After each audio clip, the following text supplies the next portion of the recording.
Hi hello ಎಲ್ಲರಿಗೂ ನಮಸ್ಕಾರ. ನಾನು ನಿಮ್ಮ ಲಕ್ಷ್ಮೀಗೌಡ ಮಾತನಾಡುತ್ತಿರುವುದು. ಯಾರೆಲ್ಲ ಇನ್ನು ನನ್ನ ಕಾಮನಬಿಲ್ಲು ಕಥಾಗುಚ್ಛ ಯೂಟ್ಯೂಬ್ ಚಾನಲ್ ಸಬ್ಸ್ಕ್ರೈಬ್ ಮಾಡದೆ ಕತೆ ಕೇಳ್ತಿದ್ದೀರಾ, ಪ್ಲೀಸ್ ಸಬ್ಸ್ಕ್ರೈಬ್ ಮಾಡಿ ಕತೆ ಕೇಳಿ. ಹಾಗೆ ನನ್ನ ಕತೆ ನಿಮ್ಮೆಲ್ಲರಿಗೂ ಇಷ್ಟ ಆದ್ರೆ ಕಮೆಂಟ್ ಮಾಡಿ, ಶೇರ್ ಮಾಡಿ. ಜಾನಕಿ ರಾಮ ಕಥೆಯ ಮುಂದುವರೆದ ಸಂಚಿಕೆ. ಏಯ್ ಆಯಿಷಾ, ನನ್ನ ಫೋನ್ ಮುಟ್ಬೇಡ ಎಂದು ಎಷ್ಟು ಸರಿ ಹೇಳಿದ್ರು ನನ್ನ ಮಾತು ಕೇಳುವುದಿಲ್ಲ ನೀನು. ಯಾಕೆ ನನ್ನ ಫೋನ್ ತೆಗೆದುಕೊಂಡೆ ಎಂದು ಒಂದೇ ಸಮ ಪುಟ್ಟ ಆಯಿಷಾಳಿಗೆ ಬೈಯುತ್ತಿದ್ದಳು ದಾನಿಯಾ. ಈ ಫೋನ್ ನಿಂದು ಅಂತ ಇದ್ರ ಮೇಲೆ ನಿನ್ನ ಹೆಸರು ಬರೆದಿದ್ಯಾ? ಇಲ್ಲ, ನೀನೇ ದುಡಿದು ತೆಗೆದುಕೊಂಡಿದ್ದೀಯಾ. ಇದನ್ನು ಕೊಡಿಸಿರುವುದು ಅಣ್ಣ, ಅದಕ್ಕೆ ತಗೋತೀನಿ, ನಿನಗೇನೆ ಧಾನ್ಯ. ಆಯಿಷಾ ದಾನಿಯಾ ಇಬ್ಬರು ಯಾವಾಗಲೂ ಕೋಳಿ ಜಗಳದ ಹಾಗೆ ಕಿತ್ತಾಡುತ್ತಲೇ ಇರುತ್ತಾರೆ. ಅವರಿಬ್ಬರ ಜಗಳವನ್ನು ಮನೆಯವರು ನೋಡಿ ಸಾಕಾಗಿದೆ. ನಾನು ದೊಡ್ಡವಳು, ಅವಳ ಮುಂದೆ ನಾನು ಯಾಕೆ ಸೋಲಬೇಕು ಎನ್ನುವ ಅಹಂ ಧಾನಿಯಾಳಿಗೆ. ಆಯಿಷಾಳನ್ನು ಧಾನಿಯಾ ಎಂದಿಗೂ ಪ್ರೀತಿಯಿಂದ ಮಾತನಾಡಿಸುವುದಿಲ್ಲ. ಅವಳ ಮೇಲೆ ದಬ್ಬಾಳಿಕೆ ಮಾಡಲು ನೋಡುತ್ತಾಳೆ. ಇದೇ ಆಯಿಷಾಳಿಗೆ ಕೋಪ ತರಿಸುವುದು. ಅದೇ ಕೋಪದಿಂದ ಪ್ರತಿದಿನ ದಾನಿಯಾ ಎದುರಿಗೆ ಜಗಳಕ್ಕೆ ನಿಲ್ಲುತ್ತಾಳೆ ಆಯಿಷಾ. ಏಯ್ ಚೋಟ್ ಮೆಣಸಿನ್ಕಾಯಿ, ನನ್ನ ಹೆಸರು ಧಾನ್ಯ ಅಲ್ಲ, ದಾನಿಯಾ. ಹೆಸರನ್ನು ಕರೆಕ್ಟ್ ಆಗಿ ಕರಿ, ಇಲ್ದಿದ್ರೆ ನನಗೆ ಕೆಟ್ಟ ಕೋಪ ಬರುತ್ತದೆ. ಚೋಟುದ್ದ ಇದೆಯಾ, ಅದೆಷ್ಟು ಮಾತಾಡ್ತೀಯಾ ಎಂದು ಮತ್ತೆ ಕೂಗಾಡಿದಳು ದಾನಿಯಾ. ನೀನೇನು ಮಾರುತ್ತಾ ಇದ್ದೀಯಾ? ನೀನು ಕೂಡ ಚೋಟುದ್ದವೇ ಇರುವುದು. ಅಣ್ಣನಿಗೆ ಹೇಳಿ ಒಪ್ಪಿಸಿ ಟ್ರಿಪ್ಗೆ ಹೋಗ್ತೀನಿ ಅಂತಿದ್ಯಲ್ಲ, ಟ್ರಿಪ್ಪಿಗೆ ಕಳಿಸಬೇಡ ಎಂದು ಹೇಳ್ತೀನಿ ಇರು ಎಂದು ಆಯಿಷಾ ಹೇಳುತ್ತಿದ್ದ ಹಾಗೆ ಇನ್ನೂ ಕೋಪಗೊಂಡವಳು ಆಯಿಷಾ ಬೆನ್ನಿಗೆ ಹೊಡೆಯತೊಡಗಿದಳು.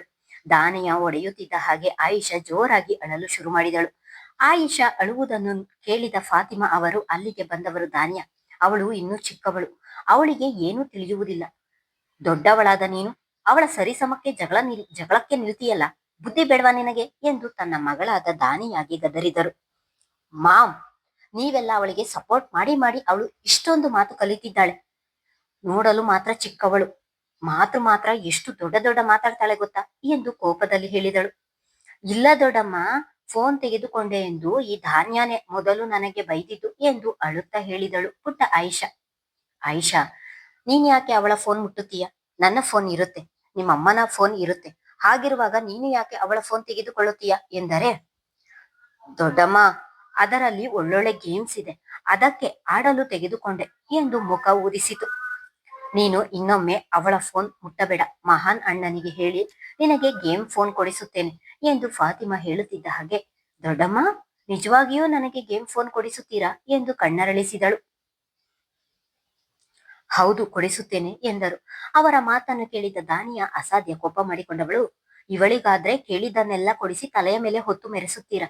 ನಾನು ಒಂದು ಟ್ರಿಪ್ ಹೋಗ್ತೀನಿ ಅಂದ್ರೆ ನೀವು ಹೋಗಲು ಬಿಡುವುದಿಲ್ಲ ಎಂದು ಕೋಪದಲ್ಲಿ ಹೇಳಿ ಬಿರುಸಾಗಿ ಅಲ್ಲಿಂದ ಹೊರಟಿದಳು. ಎಲ್ಲರೂ 12 ವರ್ಷದ ಆಯಿಷಾಳನ್ನು ತುಂಬಾ ಪ್ರೀತಿಸುತ್ತಾರೆ, ನನ್ನನ್ನು ಕಡೆಗಣಿಸುತ್ತಾರೆ ಎನ್ನುವ ಭಾವನೆ ದಾನಿಯಾಳ ಮನಸ್ಸಿನಲ್ಲಿ ಆಳವಾಗಿ ಬೇರೂರಿತ್ತು. ಹಾಗಾಗಿಯೇ ಆಯಿಷಾಳ ಬಳಿ ಯಾವಾಗಲೂ ಜಗಳವಾಡುತ್ತಿದ್ದಳು. ತನ್ನ ತಾಯಿಯನ್ನು ಅಲ್ಲಿಂದ ಕಳಿಸಿದವಳು ಊಟ ಮಾಡಿ ತನ್ನ ತಟ್ಟೆಯನ್ನು ತಾನೇ ತೆಗೆದುಕೊಂಡು ಹೋಗಿ ತೊಳೆದಿಟ್ಟು ಕೋಣೆಗೆ ಬಂದವಳಿಗೆ ತನ್ನ ಫೋನ್ ರಿಂಗ್ ಆಗುವ ಶಬ್ದ ಕೇಳಿಸಿತು. ಅರ್ಜುನ್ ಪುನಃ ಕಾಲ್ ಮಾಡಿದಾನ ಎಂದು ಯೋಚಿಸುತ್ತಲೇ ಫೋನ್ ನೋಡಿದವಳಿಗೆ ಯಾವುದೋ ನಂಬರ್ನಿಂದ ಕರೆ ಬರುತ್ತಿತ್ತು. ಅದನ್ನು ನೋಡಿದವಳು ಇಷ್ಟೊತ್ತಿನಲ್ಲಿ ಯಾವುದೋ ನಂಬರ್ ಎಂದುಕೊಂಡವಳು ಕರೆಯನ್ನು ಸ್ವೀಕರಿಸಿ ಹಲೋ ಎಂದು ಕಿವಿಗಿರಿಸುತ್ತಿದ್ದ ಹಾಗೆ, ಏನೇ, ಬರ್ತೀನಿ ಎಂದು ಹೇಳಿ ಸುಲಭವಾಗಿ ನನ್ನನ್ನು ನಂಬಿಸಿ ನನಗೆ ಮೋಸ ಮಾಡಿದೆ ಅಲ್ವಾ ಎನ್ನುತ್ತಿದ್ದ ಹಾಗೆ, ಯಾರೋ ನೀನು? ಯಾರಿಗೋ ಮಾಡುವ ಕರೆಯನ್ನು ನನಗೆ ಮಾಡಿ ಬಾಯಿಗೆ ಬಂದ ಹಾಗೆ ಮಾತನಾಡುತ್ತಿದ್ದೀಯಾ? ಮೊದಲು ನಂಬರ್ ಪರಿಶೀಲಿಸಿ ಕರೆ ಮಾಡು ಎಂದು ರೇಗಿದ್ದಳು. ಸರಿಯಾಗಿ ಸಂಜೆ 5 ಗಂಟೆಗೆ ಪಾರ್ಕಿಗೆ ನೀನು ನಿನ್ನ ಸ್ನೇಹಿತ ಬರ್ಬೇಕು, ಕ್ಷಮೆ ಕೇಳಬೇಕು ಎಂದು ರೆಹಮಾನ್ ಹೇಳಿದ ಮಾತನ್ನು ಮನೆಯಲ್ಲಿ ನಡೆದ ಘಟನೆಯಿಂದ ಪೂರ್ತಿಯಾಗಿ ಮರೆತೇ ಹೋಗಿದ್ದಳು. ಈಗ ಅವನ ಧ್ವನಿಯನ್ನು ಗುರುತಿಸಲು ಸೋತವಳು ಅವನು ಯಾರು ಎಂದು ತಿಳಿಯದೆ ಅವನ ಮೇಲೆ ರೇಗಿದಳು. ಚೆನ್ನಾಗಿದೆ ಕಣೆ, ಹಾಸ್ಪಿಟಲ್ಗೆ ಬಂದು ನೀನು ಮತ್ತೆ ನಿನ್ನ ಸ್ನೇಹಿತ ಇಬ್ಬರು ಪಾರ್ಕಿಗೆ ಬಂದು ನನ್ನ ಬಳಿ ಕ್ಷಮೆ ಕೇಳಬೇಕು ಎಂದು ಮಾತನಾಡಿ ಬಂದ ನನ್ನನ್ನೇ ಮರೆತು ಯಾರು ಎಂದು ಕೇಳ್ತಿದ್ದೀಯಾ? ನಿಜವಾಗಿಯೂ ಮರ್ತಿದೀಯಾ, ಇಲ್ಲ ಈಗ್ಲೂ ಕೂಡ ಹೊಸ ನಾಟಕ ಶುರು ಮಾಡಿದ್ದೀಯಾ ಎಂದನು ಕೋಪದಲ್ಲಿ. ಜಾನಕಿಗೆ ಈಗ ಅವನು ಯಾರು ಎಂದು ಅರಿವಾಗಿತ್ತು. ಭಯದಲ್ಲಿ ತಲೆಯ ಮೇಲೆ ಕೈ ಹೊತ್ತವಳು, ಕ್ಷಮಿಸಿ, ಮರೆತಿದ್ದೆ ಎಂದಳು. ಹೋ, ನಾನು ಬೆಳಿಗ್ಗೆ ಹೇಳಿದ್ದ ಮಾತನ್ನು ಸಂಜೆಯಷ್ಟರಲ್ಲಿ ಮರೆಯುವ ಅಷ್ಟೊಂದು ಮರೆವಿನ ಕಾಯಿಲೆ ಇದೆಯಾ ನಿನಗೆ? ಈ ನಿನ್ನ ಸುಳ್ಳನ್ನು ಬೇರೆ ಯಾರಿಗಾದ್ರೂ ಹೇಳು, ನನಗಲ್ಲ. ಎಷ್ಟೇ ಸುಳ್ಳು ಹೇಳ್ತೀಯ ನೀನು ಎಂದನು. ಮೊದಲು ಮರ್ಯಾದೆ ಕೊಟ್ಟು ಮಾತನಾಡುವುದನ್ನು ಕಲಿ. ಹೋಗೆ ಬಾರೆ ಎನ್ನಲು ನಾನೇನು ನಿನ್ನ ಹೆಂಡತಿಯಲ್ಲ. ನನ್ನ ಪರಿಸ್ಥಿತಿ ತಿಳಿಯದೆ ಬಾಯಿಗೆ ಬಂದ ಹಾಗೆ ಮಾತನಾಡಬೇಡ ಎಂದು ರೇಗಿದ್ದಳು. ನಿನ್ನಂತವಳನ್ನು ಹೆಂಡತಿ ಎಂದು ಕರೆಯುವ ಕರ್ಮ ನನಗಿನ್ನೂ ಬಂದಿಲ್ಲ. ಎಂತಹ ಪರಿಸ್ಥಿತಿಯೂ ಇಲ್ಲ. ನಾನು ಅಲ್ಲಿ ಹೋಗಿ ಕಾಯಲಿ ಎಂದೇ ಬರ್ತೀನಿ ಎಂದು ಸುಳ್ಳು ಹೇಳಿದೀಯಾ ಎಂದನು. ನಾನು ಹೇಳಿದ್ದನ್ನು ನಂಬಲಿಲ್ಲ ಎಂದರೆ ಅದು ನಿನ್ನ ಕರ್ಮ. ನಿನ್ನನ್ನು ನಂಬಿಸಿ ನನಗೇನು ಆಗಬೇಕಿಲ್ಲ. ನಿನ್ನಂತವನ ಬಳಿ ಮಾತನಾಡುತ್ತಿದ್ದೇನಲ್ಲ, ನನಗೆ ಬುದ್ಧಿ ಇಲ್ಲ ಎಂದು ಕರೆ ತುಂಡರಿಸಿದಳು. ಜಾನಕಿ ಕರೆ ತುಂಡರಿಸಿದ್ದನ್ನು ನೋಡಿದ ರೆಹಮಾನನಿಗೆ ಕೋಪ ದುಪ್ಪಟ್ಟಾಗಿತ್ತು. ನನ್ನ ಕರೆಯನ್ನೇ ತುಂಡರಿಸುತ್ತೀಯಾ? ಅದೆಷ್ಟು ಕೊಬ್ಬು ನಿನಗೆ! ನಾಳೆ ಇದೆ ಎಂದು ಕೈ ಮುಷ್ಟಿ ಮಾಡುತ್ತಾ ಹೇಳಿದನು. ಅವನು ಮೊದಲೇ ಕೋಪಿಷ್ಟ ಎಂದು ತಿಳಿಯುತ್ತದೆ. ನಾನು ಯಾಕೆ ಅವನ ಬಳಿ ಇಷ್ಟೊಂದು ಕೋಪದಲ್ಲಿ ಮಾತನಾಡಿದೆ? ಇದೇ ಸಿಟ್ಟಿನಿಂದ ನಾಳೆ ಮತ್ತೆ ಹಾಸ್ಪಿಟಲ್ ಬಳಿ ಬಂದು ತೊಂದರೆ ಕೊಟ್ಟರೆ ಏನು ಮಾಡುವುದು? ನನ್ನ ಪರಿಸ್ಥಿತಿಯನ್ನು ಬಿಡಿಸಿ ಹೇಳಿದರೂ ಕೇಳುವ ವ್ಯವಧಾನ ಅವನಲ್ಲಿ ಇಲ್ಲ. ನಾನೊಂದು ಹೇಳಿದ್ರೆ ಅದಕ್ಕೆ 100 ಮಾತನಾಡುತ್ತಾನೆ. ಏನಾದ್ರೂ ಆಗ್ಲಿ, ನಾನು ಮಾತನಾಡಿದ್ದೆ ಸರಿ. ಅವನೇನಾದ್ರೂ ಮತ್ತೆ ಹಾಸ್ಪಿಟಲ್ಗೆ ಬಂದರೆ ನಾನೇ ವೈದ್ಯರ ಬಳಿ ನೇರವಾಗಿ ಮಾತನಾಡುತ್ತೇನೆ ಎಂದು ತನಗೆ ತಾನೇ ಧೈರ್ಯದಲ್ಲಿ ಹೇಳಿಕೊಂಡವಳು ಹಾಸಿಗೆಗೆ ಉರುಳಿದಳು. ಹಾಸಿಗೆಗೆ ಉರುಳಿದವಳ ನಿದ್ದೆ ದೂರದ ಮಾತಾಗಿತ್ತು. ಇಂದು ಬೆಳಗ್ಗೆಯಿಂದ ನಡೆದ ಘಟನೆಗಳೆಲ್ಲವೂ ಅವಳ ತಲೆಯಲ್ಲಿ ನಾ ಮುಂದು ತಾ ಮುಂದು ಎಂದು ಬಂದ ಯೋಚನೆಗಳು ಅವಳನ್ನೇ ಕಿತ್ತು ತಿನ್ನುತ್ತಿದ್ದವು. ಗಣಿ, ಎಲ್ಲಾ ಭಾರವನ್ನು ನಿನ್ನ ಮೇಲೆ ಹಾಕುತ್ತಿದ್ದೇನೆ. ನನ್ನ ಜೀವನವನ್ನು ಸರಿದಾರಿಗೆ ತರುವ ಜವಾಬ್ದಾರಿ ನಿನ್ನದು. ನೀನು ದಾರಿ ತೋರಿಸಿದ ಕಡೆಗೆ ನಡೆಯುತ್ತೇನೆ ಎಂದು ಹೇಳಿಕೊಳ್ಳುತ್ತಾ ಹಾಗೆ ಕಣ್ಣು ಮುಚ್ಚಿದಳು. ಬೆಳಗ್ಗೆ ಮಸೀದಿಗೆ ಹೋಗಿ ನಮಾಜ್ ಮುಗಿಸಿ ಬಂದು ಹಾಗೆ ಹಾಸಿಗೆಗೆ ಹುರುಳಿದವನ ಹೊಟ್ಟೆಯ ಮೇಲೆ ಬಂದು ಕುಳಿತ ಆಯಿಷಾ, ಅಣ್ಣ, ದೊಡ್ಡಮ್ಮ ಹೇಳಿದ್ರು ನನಗೆ ಹೊಸ ಮೊಬೈಲ್ ಗೇಮ್ ಕೊಡಿಸಬೇಕಂತೆ. ಫಾತಿಮಾ ಅವರು ಮಹಾನನಿಗೆ ಹೇಳಿ ನಿನಗೆ ಮೊಬೈಲ್ ಗೇಮ್ ಕೊಡಿಸುತ್ತೇನೆ ಎಂದಿದ್ದೇ ತಡ. ಬೆಳಿಗ್ಗೆ ರೆಹಮಾನನಿಗೆ ಹೇಳುತ್ತಿದ್ದಳು, ಇಷ್ಟು ಚಿಕ್ಕ ವಯಸ್ಸಿಗೆ ಅದೆಲ್ಲ ಬೇಡ ಆಯಿಷಾ, ನೀನು ಇನ್ನೊಂದು ಸ್ವಲ್ಪ ದೊಡ್ಡವಳಾದ ಮೇಲೆ ತೆಗೆದುಕೊಡ್ತೀನಿ ಎಂದನು. ನನಗೆ ಈಗಲೇ ಬೇಕು. ಆ ಧಾನ್ಯ ಅವಳ ಫೋನ್ ಮುಟ್ಟಿದ್ರೆ ನನಗೆ ಹೊಡೆಯುತ್ತಾಳೆ. ಅದಕ್ಕೆ ನನಗೆ ಹೊಸ ಮೊಬೈಲ್ ಗೇಮ್ ಬೇಕು ಎಂದು ಹಠ ಹಿಡಿದಳು. ರೆಹಮಾನನಿಗೆ ಧಾನ್ಯ ಮೇಲೆ ಎಷ್ಟು ಪ್ರೀತಿ ಇದೆಯೋ ಆಯಿಷಾ ಮೇಲೂ ಕೂಡ ಅಷ್ಟೇ ಪ್ರೀತಿ ಇದೆ. ಎಷ್ಟಾದರೂ ಇಡೀ ಮನೆಯಲ್ಲಿ ಚಿಕ್ಕವಳು ಅವಳು. ಅವಳೆಂದರೆ ಎಲ್ಲರಿಗೂ ಅಚ್ಚುಮೆಚ್ಚು. ಅವಳು ಹಠ ಮಾಡುವುದನ್ನು ನೋಡಲಾಗದೆ, ಅವಳು ಕೇಳಿದ್ದನ್ನು ಇಲ್ಲ ಎನ್ನಲಾಗದೆ ಸುಮ್ಮನೆ ಕುಳಿತನು. ಏನೇ ಚೋಟ್ ಮೆಣಸಿನ್ಕಾಯಿ, ನನ್ನ ಬಗ್ಗೆ ಅಣ್ಣನ ಬಳಿ ಚಾಡಿ ಹೇಳುತ್ತಿದ್ದೀಯಾ ಎಂದು ಮಾತು ಕೇಳುತ್ತಾ ಬಾಗಿಲಿನಲ್ಲಿ ನಿಂತಿದ್ದ ದಾನಿಯ ಒಳಬರುತ್ತಲೇ ಹೇಳಿಕೊಂಡು ಬಂದಿದ್ದಳು. ನಾನೇನು ಚಾಡಿ ಹೇಳುತ್ತಿಲ್ಲ, ಅಣ್ಣನಿಗೆ ಮೊಬೈಲ್ ಗೇಮ್ ಕೊಡಿಸು ಎಂದು ಹೇಳುತ್ತಿದ್ದೇನೆ ಅಷ್ಟೇ ಎಂದಳು ಮುಖ ಊದಿಸುತ್ತ. ಅವರಿಬ್ಬರ ಜಗಳವನ್ನು ತಿಳಿದಿದ್ದ ರೆಹಮಾನ್ ಹಣೆ ನೀವಿಕೊಳ್ಳುತ್ತಾ ಹೊಟ್ಟೆಯ ಮೇಲೆ ಕುಳಿತಿದ್ದ ಆಯಿಷಾಳನ್ನು ಕೆಳಗಡೆ ಇಳಿಸಿ ತಾನು ಎದ್ದು ಕುಳಿತು, ಆಯಿಷಾ ಪುಟ್ಟ, ನೀನು ಹೇಳಿದ ಹಾಗೆ ನಿನಗೆ ಮೊಬೈಲ್ ಗೇಮ್ ಕೊಡಿಸುತ್ತೇನೆ. ಇವಾಗ ಆಟ ಆಡಿಕೊ ಹೋಗು ಎಂದು ಅವಳನ್ನು ಅಲ್ಲಿಂದ ಕಳುಹಿಸಿದನು. ದಾನಿಯಾ ಅವಳಿನ್ನು ಚಿಕ್ಕ ಮಗು. ಅವಳ ಮೇಲೆ ನೀನು ಯಾಕೆ ಹಾಗೆ ರೇಗುತ್ತೀಯ ಎಂದರೆ, ನಾನೇನು ರೇಗ್ಲಿಲ್ಲ ಅಣ್ಣ, ನನ್ನ ಮೊಬೈಲ್ ಹಾಳಾಗುತ್ತದೆ ಅಂತ ಹೇಳಿದೆ ಅಷ್ಟೇ ಎಂದವಳು ಅವನ ಮುಂದೆ ಬೇಕೆಂದೇ ಕಣ್ಣುಗಳನ್ನು ತುಂಬಿಕೊಂಡಳು. ಅವಳ ಅಳುವನ್ನು ನೋಡಿ ಸಹಿಸದ ರೆಹಮಾನ್ ಅವಳ ಬಳಿಗೆ ಬಂದು, ಇಷ್ಟಕ್ಕೆಲ್ಲ ಯಾರಾದ್ರೂ ಅಳ್ತಾರಾ ಎಂದು ಅವಳ ಕಣ್ಣೀರನ್ನು ಒರೆಸುತ್ತಿದ್ದ ಹಾಗೆ, ಅಣ್ಣ, ಇನ್ನೆರಡು ತಿಂಗಳಲ್ಲಿ PUC ಮುಗಿಯುತ್ತದೆ. ನಂತರ ನಾನು MBBS ಮಾಡಬೇಕು ಎಂದು ಆಸೆ ಪಟ್ಟಿದ್ದೇನೆ. ನೀನು ಕೂಡ ಆಯ್ತು ಎಂದು ಹೇಳಿದೀಯ. ನಾನು MBBS ಸೇರಿದರೆ ಓದುವುದೇ ಒಂದು ರಾಶಿ ಇರುತ್ತದೆ. ಆಗ ಎಲ್ಲೂ ಹೋಗಲು ಆಗುವುದಿಲ್ಲ. ಅದಕ್ಕೆ ಈ ಬಾರಿ ನಮ್ಮ ಕಾಲೇಜಿನಿಂದ ಟ್ರಿಪ್ಪಿಗೆ ಹೋಗುತ್ತಿದ್ದಾರೆ. ಕೊನೆಯ ವರ್ಷ ಹೋಗ್ತೀನಿ ಎಂದರೆ ಮಾಮ್ ಬೇಡ ಎನ್ನುತ್ತಿದ್ದಾರೆ. ನೀನಾದ್ರೂ ಅವರಿಗೆ ಹೇಳು. ನೀನು ಹೇಳಿದ್ರೆ ಮಾಮ್ ಕೇಳುತ್ತಾರೆ ಎಂದು ಕಣ್ಣೀರನ್ನು ಒರೆಸಿಕೊಳ್ಳುತ್ತಲೇ ಹೇಳಿದಳು. ಈಗಾಗಲೇ ಫಾತಿಮಾ ಅವರು ಈ ವಿಷಯವನ್ನು ರೆಹಮಾನನಿಗೆ ಮುಟ್ಟಿಸಿದ್ದರು. ಅವಳು ಬಂದು ಕೇಳಿದರೆ ಒಪ್ಪಿಗೆ ಕೊಡಬೇಡ ಎಂದು ಕೂಡ ಎಚ್ಚರಿಸಿದ್ದರು. ಫಾತಿಮಾ ಅವರು ಅಷ್ಟು ಹೇಳಿದರೂ ಸಹ ರೆಹಮಾನನಿಗೆ ದಾನಿಯಾಳ ಅಳುವನ್ನು ನೋಡಲಾಗಲಿಲ್ಲ. ಅವಳು ದುಃಖಿಸುತ್ತಿರುವುದನ್ನು ನೋಡಿದವನು, ದಾನಿಯಾ, ಮಾಮ್ ಮೊದಲೇ ಈ ವಿಷಯವನ್ನು ನನಗೆ ಹೇಳಿದ್ದಾರೆ. ಅವರು ನನಗೂ ಕೂಡ ನೀನು ಟ್ರಿಪ್ಪಿಗೆ ಹೋಗುವುದು ಬೇಡ ಎಂದು ಹೇಳಿದ್ದಾರೆ. ಆದ್ರೂ ನಿನಗೋಸ್ಕರ ಇದೊಂದು ಕೊನೆಯ ಬಾರಿ ಎಂದು ನಾನು ಒಪ್ಪಿಕೊಳ್ಳುತ್ತಿದ್ದೇನೆ. ಮಾಮ್ನನ್ನು ನಾನು ಒಪ್ಪಿಸುತ್ತೇನೆ. ನೀನು ನಿಮ್ಮ ಕಾಲೇಜಿನವರ ಬಳಿ ಹೆಸರು ನೀಡಿ ಅಮೌಂಟ್ ಎಷ್ಟು ಎಂದು ಹೇಳು, ನಾನು ಪೇ ಮಾಡ್ತೀನಿ ಎಂದನು. ಅವನು ಹಾಗೆ ಹೇಳುತ್ತಿದ್ದ ಹಾಗೆ ಖುಷಿಯಾದವಳು ಅವನನ್ನು ತಬ್ಬಿ ಥ್ಯಾಂಕ್ ಯು ಅಣ್ಣ ಎಂದು ಹೇಳಿ ಖುಷಿಯಿಂದ ಅಲ್ಲಿಂದ ಹೊರಬಂದಳು. ನೀನು ಕರಗುವುದು ನನ್ನ ಕಣ್ಣೀರಿಗೆ ಎಂದು ಚೆನ್ನಾಗಿ ಗೊತ್ತು ಅಣ್ಣ, ಅದಕ್ಕೆ ನಿನ್ನ ಮುಂದೆ ಅಳುವ ನಾಟಕ ಮಾಡಿದೆ ಎಂದು ನಗುತ್ತಾ ಹೇಳಿಕೊಂಡವಳು ಅಲ್ಲಿಂದ ಸರಿದು ಹೋಗಿದ್ದಳು.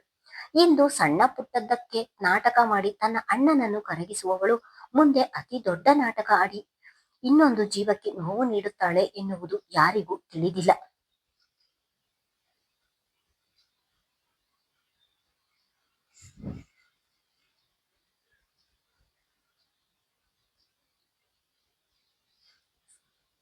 ಗುಡ್ ಮಾರ್ನಿಂಗ್ ಡ್ಯಾಡ್, ಏನ್ ತಿಂಡಿ ಇವತ್ತು ಎಂದು ಹೇಳುತ್ತಾ ಅಬ್ದುಲ್ ಖಾದರ್ ಅವರು ಕುಳಿತಿದ್ದ ಡೈನಿಂಗ್ ಟೇಬಲಿನ ಪಕ್ಕದ ಕುರ್ಚಿ ಎಳೆದುಕೊಂಡು ಕುಳಿತನು.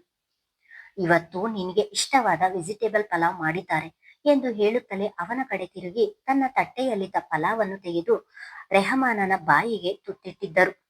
ಮಗನಿಗೆ ಏನಿಷ್ಟ ಇಲ್ಲ ಎಂದು ಚೆನ್ನಾಗಿ ಅರಿತಿದ್ದರು. ಅಬ್ದುಲ್ ಅವರು ಅವನಿಗೆ ಇಷ್ಟ ಇಲ್ಲದಿರುವ ತಿಂಡಿ ಮಾಡಿದರೆ ಆ ದಿನ ಫಾತಿಮಾ ಅವರಿಗೆ ಬೈಗುಳ ಖಚಿತವಾಗಿರುತ್ತಿತ್ತು. ಅದನ್ನು ಅರಿತ ಫಾತಿಮಾ ಅವರು ರೆಹಮಾನನಿಗೆ ಇಷ್ಟವಿಲ್ಲದ ತಿಂಡಿ ಮಾಡಿದಾಗ ನಗ್ಮಾ ಅವರಿಗೆ ಹೇಳಿ 2 ತಿಂಡಿ ಮಾಡಿಸುತ್ತಿದ್ದರು. ಒಟ್ಟಿನಲ್ಲಿ ರೆಹಮಾನನಿಗೆ ಇಷ್ಟ ಇಲ್ಲ ಎಂದಿದ್ದನ್ನು ಅಬ್ದುಲ್ ಅವರು ಕೂಡ ದೂರವೇ ಇಡುತ್ತಿದ್ದರು ಎಂದು ಅವನ ಆಸೆ ಕನಸುಗಳಿಗೆ ಅಡ್ಡಿ ಬಂದವರೇ ಅಲ್ಲ. ಒಂದು ರೀತಿ ಹೇಳ್ಬೇಕು ಎಂದರೆ ಅಬ್ದುಲ್ ಅವರಿಗೆ ರೆಹಮಾನ್ ಜೀವನ ಎರಡೂ ಆಗಿದ್ದರು.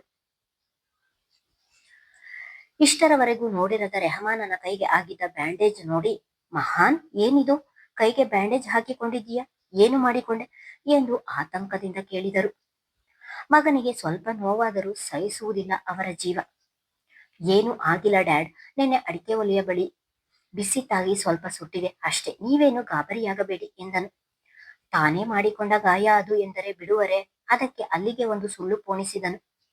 ಕೆಲಸದ ಹುಡುಗರು ಇರುವಾಗ ನೀನ್ ಯಾಕೆ ಒಲೆಯ ಮುಂದೆ ಹೋಗ್ತೀಯಾ, ಹುಷಾರಾಗಿ ಇರ್ಬೇಕಲ್ವಾ ಎಂದು ಹೇಳುತ್ತಾ ಮತ್ತೊಂದು ತುತ್ತನ್ನು ಅವನ ಬಾಯಿಗೆ ಇಟ್ಟಿದ್ದರು. ತನ್ನ ತಂದೆಯಿಂದ ಮತ್ತೊಂದು ಕೈ ತುತ್ತು ತಿಂದವನು, ವಾವ್, ಟೇಸ್ಟ್ ಸೂಪರ್ ಇದೆ, ಯಾರು ಮಾಡಿದ್ದು ಎಂದು ಮಾತು ಮರೆಸಲು ಕೇಳಿದ್ದನು. ಅವನ ಬಾಯಿಗೆ ಇನ್ನೊಂದು ತುತ್ತು ಇಟ್ಟವರು, ನಿನ್ನಮ್ಮನಿಗೆ ಇಷ್ಟು ರುಚಿಯಾಗಿ ಅಡಿಗೆ ಮಾಡಲು ಎಲ್ಲಿ ಬರುತ್ತದೆ, ನಿಮ್ಮ ಚಿಕ್ಕಿ ಮಾಡಿರುವುದು ಎಂದು ಅಲ್ಲೇ ಇದ್ದ ಹೆಂಡತಿಯನ್ನು ನೋಡಿಕೊಂಡು ಹೇಳಿ ಎಲ್ಲರೆದುರಿಗೂ ಹೆಂಡತಿಯ ಕಾಲು ಎಳೆದಿದ್ದರು. ಅದು ನಿಜವೇ ಆಗಿತ್ತು ಕೂಡ. ಫಾತಿಮಾ ಅವರಿಗಿಂತ ನಗ್ಮಾ ತುಂಬಾ ರುಚಿಯಾಗಿ ಅಡಿಗೆ ಮಾಡುತ್ತಿದ್ದರು. ನಗ್ಮಾಳ ಹಾಗೆ ರುಚಿಯಾಗಿ ಅಡಿಗೆ ಮಾಡಲು ಬರುವುದಿಲ್ಲ ಎಂದರು, ತಿನ್ನಲು ಆಗದಷ್ಟು ಕೆಟ್ಟದಾಗಿ ಅಡಿಗೆ ಮಾಡಲ್ಲ ಎಂದವರು, ಮಹಾನ್, ತಗೋ ತಿನ್ನು ಎಂದು ತಲೆಯ ಮೇಲಿನ ಸೆರಗನ್ನು ಸರಿಪಡಿಸಿಕೊಳ್ಳುತ್ತಾ ಮಗನ ಮುಂದೆ ತಟ್ಟೆ ಹಿಡಿದಿದ್ದರು. ತಂದೆಯ ಮಾತಿಗೆ ನಗುತ್ತಲೇ ತಾಯಿಯಿಂದ ತಟ್ಟೆ ಪಡೆದು ತಿಂಡಿ ತಿನ್ನತೊಡಗಿದನು. ತಂಗಿಯ ವಿಷಯ ಮಾತನಾಡಲು ಇದೇ ಸರಿಯಾದ ಸಮಯ ಎಂದುಕೊಂಡು, ಡ್ಯಾಡ್, ದಾನಿಯಾ ಕಾಲೇಜಲ್ಲಿ ಇದೇ ಲಾಸ್ಟ್ ಟ್ರಿಪ್, ತುಂಬಾ ಆಸೆ ಪಡ್ತಿದ್ದಾಳೆ, ಹೋಗಿ ಬರ್ಲಿ ಬಿಡಿ, ಅವಳ ಲೆಕ್ಚರರ್ಸ್ ಎಲ್ಲ ಇರುತ್ತಾರೆ, ಏನು ತೊಂದರೆ ಆಗಲ್ಲ, ಮುಂದೆ ಅವಳನ್ನು MBBS ಸೇರಿಸಿದರೆ ಬರೀ ಓದುವುದೇ ಆಗುತ್ತೆ, ಇದೇ ವಿಷಯಕ್ಕೆ ತುಂಬಾ ಬೇಜಾರಾಗಿದ್ದಾಳೆ ಎಂದು ರೆಹಮಾನ್ ಹೇಳುತ್ತಿದ್ದ ಹಾಗೆ, ಮಹಾನ್, ನೀನು ಯಾವಾಗ್ಲೂ ಅವಳನ್ನು ವಹಿಸಿಕೊಂಡು ಮಾತನಾಡುವುದಕ್ಕೆ ಇತ್ತೀಚೆಗೆ ಅವಳು ತುಂಬಾ ಮಾತನಾಡುವುದನ್ನು ಕಲಿತಿದ್ದಾಳೆ ಎಂದು ಫಾತಿಮಾ ಹೇಳಿದರು. ಫಾತಿಮಾ, ಹೋಗಿ ಬರ್ಲಿ ಬಿಡು, ಅವಳ ಆಸೆಗೆ ನಾವ್ಯಾಕೆ ಬೇಡ ಅನ್ಬೇಕು ಎಂದು ಮಗನ ಮಾತಿಗೆ ಮಗಳನ್ನು ಪ್ರವಾಸಕ್ಕೆ ಕಳಿಸಲು ಆಗಲೇ ಒಪ್ಪಿಗೆ ಕೊಟ್ಟಿದ್ದರು ಅಬ್ದುಲ್ ಅವರು. ಇವರ ಮಾತುಗಳನ್ನು ಮೇಲೆ ನಿಂತು ಕೇಳುತ್ತಿದ್ದ ಆತೀಶನ ಮನಸ್ಸಿಗೆ ಆಗಲೇ ಬೆಂಕಿ ಬಿದ್ದಂತಾಗಿತ್ತು. ತನ್ನ ತಂದೆ ಅಣ್ಣ ಏನೇ ಹೇಳಿದ್ರು ಅದಕ್ಕೆ ಬೇಡ ಎಂದು ಎದುರಾಡದೆ ಅವನ ತಾಳಕ್ಕೆ ಕುಣಿಯುತ್ತಾರೆ ಎನ್ನುವ ಆಲೋಚನೆ ಅವನದು. ಅದೇ ಅಸಮಾಧಾನದಿಂದ ದಡದಡ ಮೆಟ್ಟಿಲಿಳಿದು ಬಂದವನನ್ನು ನೋಡಿದ ಫಾತಿಮಾ ಅವರು, ಆತೀಶ್, ತಿಂಡಿ ತಿಂದು ಹೋಗು ಎಂದು ಹೇಳಿದರೆ ನನಗೆ ಬೇಡ ಎಂದು ಹೊರ ಹೋಗುತ್ತಿದ್ದವನನ್ನು, ಆತೀಶ್, ನಿಂತ್ಕೋ ಎನ್ನುವ ಅಬ್ದುಲ್ ಅವರ ಗಂಭೀರವಾದ ಧ್ವನಿ ತಡೆಯಿತು. ಅವರ ಮಾತಿಗೆ ತಟ್ಟನೆ ನಿಂತವನು ಏನು ಎಂದಿದ್ದನು ಅಸಡ್ಡೆಯಿಂದ. ನೆನ್ನೆ ಎಲ್ಲ ಎಲ್ಲಿಗೆ ಹೋಗಿದ್ದೆ, ಅಲ್ಲದೆ ರಾತ್ರಿ ಕೂಡ ಬರದೆ ಮಧ್ಯರಾತ್ರಿ ಎಷ್ಟೊತ್ತಿಗೋ ಬಂದಿದೀಯ, ಅಂಥದ್ದೇನು ಕೆಲಸ ಇತ್ತು ನಿನ್ಗೆ ಇಂದು ತಿಂಡಿ ತಿಂದು ಮುಗಿಸಿ ಮೇಲೆದ್ದು ಮತ್ತಷ್ಟು ಗಡುಸಾಗಿ ಹೇಳಿದರು. ಅವರ ಕಂಚಿನ ಕಂಠದಿಂದ ತೂರಿ ಬಂದ ಪ್ರಶ್ನೆಗಳಿಗೆ ತತ್ತರಿಸಿ ಹೋದ ಆತೀಶ್. ಆದರೂ ತನ್ನ ಬಿಗುಮಾನ ಬಿಡದವನು, ನಾನು ಒಂದು ದಿನ ಎಲ್ಲಾದ್ರೂ ಹೋದ್ರೂ ಪ್ರಶ್ನೆ ಮಾಡ್ತೀರಾ, ಆದ್ರೆ ಅಣ್ಣ ಆ ಬೀದಿ ಭಿಖಾರಿಗಳೆಲ್ಲರನ್ನು ಕಟ್ಟಿಕೊಂಡು ಬೀದಿ ಬೀದಿ ಸುತ್ತುತ್ತಿರುತ್ತಾನೆ, ಅವನನ್ನು ಮಾತ್ರ ಎಂದಿಗೂ ಪ್ರಶ್ನೆ ಮಾಡುವುದಿಲ್ಲ, ನಾನು ಮಾತ್ರ ಎಲ್ಲದಕ್ಕೂ ಉತ್ತರ ಕೊಡ್ಬೇಕು, ಅವನಿಗೊಂದು ನ್ಯಾಯ ನನಗೊಂದು ನ್ಯಾಯನಾ ಎಂದು ಜೋರು ಮಾಡಿದನು. ಅವನ ಏರು ಧ್ವನಿಗೆ ಇಡೀ ಮನೆಯ ನಿಶಬ್ದವಾಗಿತ್ತು. ಆತೀಶ್, ಏನು ಮಾತಾಡ್ತಿದ್ದೀಯ ನೀನು, ಅಣ್ಣ ನಿನ್ನೆ ನೀನು ಎಲ್ಲಿಗೆ ಹೋಗಿದ್ದೆ ಅಂತ ಕೇಳಿದ್ದು ಅಷ್ಟೇ, ಆದ್ರೆ ನೀನು ಇದರಲ್ಲಿ ಮಹಾನನನ್ನು ಯಾಕೆ ಮಧ್ಯೆ ತರುತ್ತಿದ್ದೀಯ ಎಂದು ಆಗ ತಾನೇ ತಿಂಡಿಗೆ ಬಂದ ರಫೀಕ್ ಅವರು ಆತೀಶ್ ಮೇಲೆ ಕೂಗಾಡಿದರು. ಚಿಕ್ಕು, ನಾನು ಹೇಳುವುದರಲ್ಲಿ ತಪ್ಪೇನಿದೆ, ಅವನು ಎಷ್ಟೊತ್ತಿಗೋ ಹೋಗ್ತಾನೆ, ಎಷ್ಟೊತ್ತಿಗೋ ಮನೆಗೆ ಬರ್ತಾನೆ, ಯಾರಾದ್ರೂ ಒಂದು ದಿನ ಅವನನ್ನು ಪ್ರಶ್ನೆ ಮಾಡಿದ್ದೀರಾ, ಅವನಿಗಿಲ್ಲದಿರೋ ರೂಲ್ಸ್ ಅಂಡ್ ರೆಗ್ಯುಲೇಷನ್ಸ್ ನನಗೆ ಯಾಕೆ ಎಂದು ಇಷ್ಟು ದಿನ ಎದೆಯಲ್ಲಿದ್ದ ವಿಷಯವನ್ನು ಈಗ ಅರುಹಿದ್ದನು. ಅವನ ಮಾತಿಗೆ ಅಬ್ದುಲ್ ಅವರಿಗೆ ಅಸಾಧ್ಯ ಕೋಪ ಬಂದಿತ್ತು. ಒಡನೆಯೇ ಅವನ ಬಳಿಗೆ ಹೋದವರು ಅವನ ಕೆನ್ನೆಗೆ ಬಾರಿಸಿ, ನೀನು ನನ್ನ ಮಗನ ಬಗ್ಗೆ ಮಾತಾಡ್ತೀಯ, ಅವನು ಎಲ್ಲಿಗೆ ಹೋಗಿ ಬಂದರೂ ಅವನನ್ನು ನಾನು ಯಾಕೆ ಕೇಳುವುದಿಲ್ಲ ಗೊತ್ತಾ, ಅವನು ಎಲ್ಲೇ ಹೋದ್ರೂ ನನಗೆ ಹೇಳಿ ಹೋಗ್ತಾನೆ. ಅಥವಾ ಆ ಸಮಯದಲ್ಲಿ ಹೇಳಲು ನಾನು ಸಿಗಲಿಲ್ಲ ಅಂದ್ರೆ ಫೋನ್ ಮಾಡಿ ಇಲ್ಲ ಅಲ್ಲಿಂದ ಬಂದ ಮೇಲೆ ಮುಚ್ಚುಮರೆ ಇಲ್ಲದೆ ಎಲ್ಲವನ್ನು ಹೇಳುತ್ತಾನೆ. ಅಲ್ಲದೆ ಅವನ ಸ್ನೇಹಿತರು ನಮಗೆಲ್ಲ ಚೆನ್ನಾಗಿ ಗೊತ್ತು. ಅವರ ಜೊತೆ ಹೋದ್ರೆ ಏನು ತಪ್ಪು? ಅವರಿಗೆಲ್ಲ ನಮ್ಮ ಮಹಾನ್ ಎಂದರೆ ತುಂಬಾ ಇಷ್ಟ. ಯಾರ್ಯಾರಿಗೋ ನಮ್ಮ ಸಮಯವನ್ನು ವ್ಯರ್ಥ ಮಾಡುವ ಬದಲು ನಮ್ಮನ್ನು ಇಷ್ಟಪಡುವವರು ಪ್ರೀತಿಸುವವರಿಗೆ ಸಮಯ ಕೊಡುವುದರಲ್ಲಿ ಯಾವುದೇ ತಪ್ಪಿಲ್ಲ. ಅವನು ಎಲ್ಲೇ ಹೋದ್ರೂ ಎಂದಿಗೂ ಮನೆಯ ಜವಾಬ್ದಾರಿಯನ್ನು ಮರೆಯುವುದಿಲ್ಲ.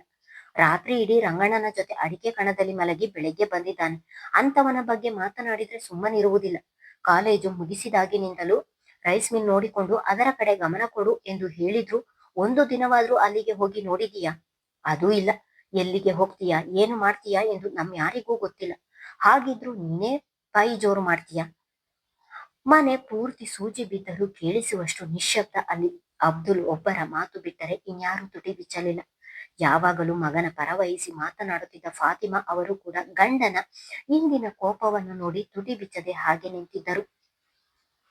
ಡ್ಯಾಡ್, ನನಗೆ ಆ ಶಬ್ದದೊಳಗೆ ಧೂಳಿನೊಳಗೆ ಇರಲು ಆಗುವುದಿಲ್ಲ. ಅದಕ್ಕೆ ನಾನು ಫಾರಿನ್ಗೆ ಹೋಗ್ತೀನಿ, ಕಳಿಸಿ ಎಂದು ಹೇಳಿದ್ರು. ನೀವೇ ನನ್ನನ್ನು ಎಲ್ಲೂ ಕಳಿಸಲಿಲ್ಲ. ಈಗ ನನ್ನನ್ನು ಜವಾಬ್ದಾರಿ ಇಲ್ಲ ಎಂದು ಹೇಳ್ತಿದ್ದೀರಾ? ಪುನಃ ತಂದೆ ಎದುರಿಗೆ ನಿಂತು ಎದುರು ವಾದಿಸುತ್ತಿದ್ದನು. ಎಲ್ಲಿಗೆ ಹೋಗ್ತೀಯಾ? ಅಮೆರಿಕ, ಜರ್ಮನಿ, ಇಟಲಿ, ಎಲ್ಲಿಗೆ ಹೋಗ್ತೀಯಾ? ನೀನು ಎಲ್ಲಿಗೂ ಹೋಗುವುದಿಲ್ಲ ಎಂದು ನನಗೂ ತಿಳಿದಿದೆ ಎಂದು ಅಬ್ದುಲ್ ಅವರು ಹೇಳಿದ ತಕ್ಷಣ, ಅಲ್ಲಿಗೆಲ್ಲ ನಾನು ಹೋಗಲ್ಲ, ನಾನು ನನ್ನ ದೇಶಕ್ಕೆ ಹೋಗ್ತೀನಿ ಎಂದು ಅದೇ ಗತ್ತಿನಲ್ಲಿ ಹೇಳಿದನು. ಆತಿಶ್ ಹಾಗೆ ಹೇಳುತ್ತಿದ್ದ ಹಾಗೆ ಅವನ ಇನ್ನೊಂದು ಕಪಾಳಕ್ಕೆ ಹೊಡೆದವರು, ಯಾವುದು ನಿನ್ನ ದೇಶ? ನೀನು ನಿಂತಿರುವ ಈ ಭಾರತಾಂಬೆಯೇ ನಿನ್ನ ದೇಶ. ನೀನು ಎಲ್ಲಿ ಜನ್ಮ ತಾಳಿದ್ದೋ ಅದೇ ನಿನ್ನ ದೇಶ. ನಿನಗೆ ಅನ್ನ, ನೀರು, ಬಟ್ಟೆ ಕೊಟ್ಟು, ಉಸಿರಾಡಲು ಗಾಳಿ ಕೊಟ್ಟು, ಇರಲು ಜಾಗ ಕೊಟ್ಟು ಸಾಕುತ್ತಿರುವುದೇ ನಿನ್ನ ದೇಶ. ಇನ್ನೊಮ್ಮೆ ಈ ಮಾತು ನಿನ್ನ ಬಾಯಿಯಿಂದ ಬಂದರೆ ನಾಲಿಗೆಯನ್ನು ಸೀಳಿ ಬಿಡ್ತೀನಿ. ಇನ್ನು ನಾನು ನಿನ್ನನ್ನು ತಡೆಯುವುದಿಲ್ಲ. ಹೇಗಿದ್ದರೂ ಇಂಜಿನಿಯರ್ ಮುಗಿಸಿದೀಯ. ನಮ್ಮ ಬೆಂಗಳೂರಿನಲ್ಲಿ ಲೆಕ್ಕವಿಲ್ಲದಷ್ಟು ಕಂಪನಿಗಳಿವೆ. ಇನ್ನೊಂದು ತಿಂಗಳೊಳಗೆ ಯಾವುದಾದರೂ ಒಂದು ಕಂಪನಿಗೆ ಕೆಲಸಕ್ಕೆ ಸೇರಿಕೊಂಡು ನಿನ್ನ ಕಾಲ್ ಮೇಲೆ ನೀನು ನಿಲ್ಬೇಕು ಎಂದು ಎಚ್ಚರಿಕೆ ನೀಡಿದವರು ಮನೆಯವರೆಲ್ಲರ ಕಡೆ ತಿರುಗಿ, ಇವನಿಗೆ ಯಾರೂ ಹಣ ಕೊಡಬಾರದು. ಫಾತಿಮಾ ನಿನ್ನನ್ನು ಸೇರಿಸಿ ಹೇಳುತ್ತಿರುವುದು. ಹಾಗೇನಾದ್ರೂ ನನ್ನ ಕಣ್ತಪ್ಪಿಸಿ ಇವನಿಗೆ ಹಣ ನೀಡಿದ್ರೆ ಅವನ ಜೊತೆ ನೀವು ಮನೆಯಿಂದ ಹೊರಗೆ ಹೋಗಬೇಕಾಗುತ್ತದೆ ಎಂದು ಕೋಪದಲ್ಲಿಯೇ ಹೇಳಿದವರು ಅಲ್ಲಿಂದ ಬಿರುಸಾಗಿ ಹೊರಟಿದ್ದರು. ಆತೀಶ್ ಕೂಡ ಅದೇ ಕೋಪದಲ್ಲಿ ಅಲ್ಲಿಂದ ಹೊರಟಿದ್ದನು. ಇಡೀ ಮನೆಯೇ ಮೌನದಿಂದ ಕೂಡಿತು. ಆತೀಶ್ನ ಬುದ್ಧಿ ದಿನೇ ದಿನೇ ಬದಲಾಗುತ್ತಿರುವುದು ಅಬ್ದುಲ್ ಅವರಿಗೆ ಬಹುದೊಡ್ಡ ಚಿಂತೆಯಾಗಿತ್ತು. ಇದು ನನ್ನ ದೇಶ ಅಲ್ಲ, ನನ್ನ ದೇಶ ಪಾಕಿಸ್ತಾನ ಎಂದು ಒಮ್ಮೆ ಹೇಳಿದ್ದನ್ನು ಕೇಳಿದವರು ಅಂದು ಅವನನ್ನು ತುಂಬಾ ದಂಡಿಸಿದ್ದರು. ಚಿಕ್ಕ ವಯಸ್ಸಿನಲ್ಲಿ ರೆಹಮಾನಿನ ಜೊತೆ ಆಡಿಕೊಂಡು ಚೆನ್ನಾಗಿ ಇದ್ದವನು ಇಂಜಿನಿಯರ್ ಓದಲು ಹೋದಾಗಿನಿಂದ ಅವನ ನಡತೆಯೇ ಬದಲಾಗಿ ಹೋಗಿತ್ತು. ಮಗ ದಾರಿ ತಪ್ಪುತ್ತಿದ್ದಾನೆ ಎಂದು ಅಬ್ದುಲ್ ಅವರ ಮನಸ್ಸಿಗೆ ಅನಿಸಿದರೂ ಇನ್ನು ಚಿಕ್ಕವನು, ಹುಡುಗು ಬುದ್ಧಿ, ಏನೋ ಮಾತನಾಡುತ್ತಾನೆ ಅಂತ ಸುಮ್ಮನಾದರು. ಆದರೆ ಇಂಜಿನಿಯರ್ ಮುಗಿದು ವರ್ಷಗಳೇ ಕಳೆದರೂ ಅವನ ಬುದ್ಧಿ ಮಾತ್ರ ಬದಲಾಗಿಲ್ಲ. ಅಬ್ದುಲ್ ಅವರು ಮಗ ದಾರಿ ತಪ್ಪುತ್ತಿದ್ದಾನೆ ಎಂದು ತುಂಬಾ ದಿನದಿಂದ ಸೂಕ್ಷ್ಮವಾಗಿ ಗಮನಿಸುತ್ತಿದ್ದಾರೆ. ಆದ್ರೆ ಅವನು ಎಲ್ಲಿಗೆ ಹೋಗ್ತಾನೆ, ಎಲ್ಲಿಗೆ ಬರ್ತಾನೆ ಎಂದು ಯಾರಿಗೂ ತಿಳಿದಿಲ್ಲ. ಈ ವಿಷಯವನ್ನು ಮನೆಯಲ್ಲಿ ಯಾರಿಗೂ ಹೇಳದೆ ಒಬ್ಬರೇ ನೋವು ತಿನ್ನುತ್ತಿದ್ದಾರೆ. ನನ್ನ ಮೇಲೆ ಅದೆಷ್ಟು ನಂಬಿಕೆ ಡ್ಯಾಡ್ ನಿಮಗೆ. ಸಾರಿ ಡ್ಯಾಡ್, ನಿನ್ನೆ ನಿಮಗೆ ಹೇಳದೆ ಹಾಸ್ಪಿಟಲ್ಗೆ ಹೋಗಿ ಆ ಹುಡುಗಿಯನ್ನು ಮೀಟ್ ಮಾಡಿದೆ ಎಂದು ತನ್ನ ತಂದೆಗೆ ಮನದಲ್ಲಿಯೇ ಕ್ಷಮೆಯಾಚಿಸಿದನು. ಆದರೆ ಅವನಿಗೆ ತಿಳಿಯದಿರುವ ವಿಷಯವೆಂದರೆ ಪ್ರಾಣಕ್ಕಿಂತ ಹೆಚ್ಚಾಗಿ ಪ್ರೀತಿಸುವ ಜೀವಕ್ಕೆ ನೋವು ಕೊಡ್ತೀನಿ ಎಂಬ ಯಾವ ಅಂದಾಜಿಲ್ಲ ಅವನಿಗೆ. ಹಾಸ್ಪಿಟಲ್ ಎಂದು ನೆನೆದವನಿಗೆ ಜಾನಕಿ ನೆನಪಾಗಿದ್ದಳು. ಮನೆಯಲ್ಲಿ ಯಾರ ಬಳಿಯೂ ಮಾತನಾಡದೆ ಸೀದಾ ಹಾಸ್ಪಿಟಲ್ಗೆ ಹೊರಟಿದ್ದನು. ಗಾಯ ಆಗಿದ್ದ ಕೈಗೆ ಹೊಸ ಬ್ಯಾಂಡೇಜ್ ಮಾಡಿಸುವ ನೆಪದಲ್ಲಿ ಹಾಸ್ಪಿಟಲ್ಗೆ ಹೋದವನು ಮೊದಲು ಹುಡುಕಿದ್ದು ಜಾನಕಿಯನ್ನು. ಆದರೆ ಇಡೀ ಹಾಸ್ಪಿಟಲ್ನಲ್ಲಿ ಹುಡುಕಿದರೂ ಜಾನಕಿಯ ಸುಳಿವು ಕಾಣಲಿಲ್ಲ. ಅಲ್ಲಿ ಅವಳ ಬಗ್ಗೆ ಯಾರನ್ನು ಕೇಳುವುದು? ಹಾಗೇನಾದ್ರೂ ಕೇಳಿದ್ರೂ ಸಹ ಅವಳ ಬಗ್ಗೆ ತಪ್ಪು ತಿಳಿದರೆ ಏನು ಮಾಡುವುದು ಎನ್ನುವ ಯೋಚನೆಯಿಂದಲೇ ಮತ್ತಷ್ಟು ಹುಡುಕುತ್ತಿದ್ದನು. ಅವಳು ಹಾಸ್ಪಿಟಲ್ಗೆ ಬಂದಿದ್ದರೆ ಎಲ್ಲಾದ್ರೂ ಒಮ್ಮೆ ಕಣ್ಣಿಗೆ ಕಾಣಿಸುತ್ತಿದ್ದಳು. ಆದರೆ ಅವಳು ಹಾಸ್ಪಿಟಲ್ಗೆ ಬಂದಿಲ್ಲ ಎನಿಸುತ್ತದೆ ಎಂದುಕೊಂಡವನು ಏನಾದರಾಗಲಿ ಯಾರನ್ನಾದ್ರೂ ಕೇಳುತ್ತೇನೆ ಎಂದು ನಿನ್ನೆ ಡ್ರೆಸ್ಸಿಂಗ್ ಮಾಡಿಸಿಕೊಂಡ ಅದೇ ಕೋಣೆಯಲ್ಲಿ ಯಾರಿಗೋ ಡ್ರೆಸ್ಸಿಂಗ್ ಮಾಡುತ್ತಿದ್ದ ಲೀನೇಟಾಳ ಬಳಿ ಬಂದವನು, ಸಿಸ್ಟರ್, ಜಾನಕಿಯಲ್ಲಿ ಕಾಣಿಸುತ್ತಿಲ್ಲ, ಬಂದಿಲ್ಲವಾ ಎಂದನು. ಲೀನೇಟಾಳಿಗೆ ರೆಹಮಾನನ ಮಾತು ಕೇಳಿ ಆಶ್ಚರ್ಯವಾಗಿತ್ತು. ತುಂಬಾ ದಿನದಿಂದ ಪರಿಚಯ ಇರುವ ಹಾಗೆ ಜಾನಕಿ ಎನ್ನುತ್ತಿದ್ದಾನಲ್ಲ ಇವನು ಎಂದುಕೊಂಡವಳು, ನೀವ್ಯಾರು ಎಂದು ಕೇಳಿದಳು. ನಾನು ಅವಳ ಫ್ರೆಂಡ್ ಎಂದು ಸಲೀಸಾಗಿ ಸುಳ್ಳು ಹೇಳಿದನು. ರೆಹಮಾನನಿಗೆ ಗೊತ್ತಿಲ್ಲದೆ ಇರುವ ವಿಷಯ ಏನೆಂದರೆ ಅವರಿಬ್ಬರಿಗೂ ಜೀವದ ಗೆಳತಿಯರು ಎಂಬ ಅಂದಾಜು ಕೂಡ ಇಲ್ಲ ಅವನಿಗೆ. ಲೀನೇಟಾಳಿಗೆ ಅವನ ಮಾತು ಕೇಳಿ ಇನ್ನೂ ಆಶ್ಚರ್ಯವಾಗಿತ್ತು. ಒಂದು ದಿನವೂ ಜಾನಕಿಯ ಜೊತೆ ಇವನನ್ನು ನೋಡಿರಲಿಲ್ಲ. ಅಲ್ಲದೆ ಜಾನಕಿ ಕೂಡ ಇವನ ಬಗ್ಗೆ ಯಾವತ್ತೂ ಲಿನೇಟಾಳ ಬಳಿ ಹೇಳಿಕೊಂಡಿರಲಿಲ್ಲ. ಅವನ ಮಾತನ್ನು ಕೇಳಿದವಳಿಗೆ ಅವನ ಮೇಲೆ ಅನುಮಾನ ಮೂಡಿತು. ನೀವು ಎಷ್ಟು ವರ್ಷದಿಂದ ಸ್ನೇಹಿತರು ಎಂದು ಪ್ರಶ್ನೆ ಮಾಡಿದಳು.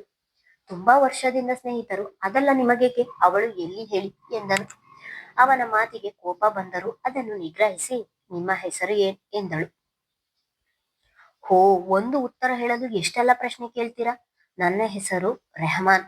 ಇವಾಗ್ಲಾದ್ರೂ ಜಾನಕಿ ಎಲ್ಲಿ ಹೇಳ್ತೀರಾ ಎಂದು ಎರಡೂ ಕೈಯನ್ನು ಸೊಂಟದ ಮೇಲಿರಿಸಿ ಹೇಳಿದನು. ಅವಳು ಹಾಸ್ಪಿಟಲ್ಗೆ ಬಂದಿಲ್ಲ ಎಂದು ಕೋಪದಲ್ಲಿಯೇ ಹೇಳಿ ಅಲ್ಲಿಂದ ಹೊರಟಿದ್ದಳು. ಇಷ್ಟು ಹೇಳಲು ಇವರು ಇಷ್ಟೊಂದು ಪ್ರಶ್ನೆ ಮಾಡಿದ್ರ ಎಂದುಕೊಂಡವನು ಅಲ್ಲಿಯೇ ಮೊಬೈಲ್ ತೆಗೆದು ನಯನಾಳಿಗೆ ಕರೆ ಮಾಡಿ, ನಯನಾ, ರೆಡಿಯಾಗಿರು, ಒಂದು ಜಾಗಕ್ಕೆ ಹೋಗ್ಬೇಕು, ಇನ್ನು 5 ನಿಮಿಷದಲ್ಲಿ ನಾನು ಅಲ್ಲಿರುತ್ತೇನೆ ಎಂದು ಅವಳಿಗೆ ಮಾತನಾಡಲು ಅವಕಾಶ ಕೊಡದೆ ಒಂದೇ ಉಸಿರಿಗೆ ಹೇಳಿ ಕರೆ ತುಂಡರಿಸಿದನು. ಮುಂದುವರಿಯುವುದು. ಧನ್ಯವಾದಗಳು.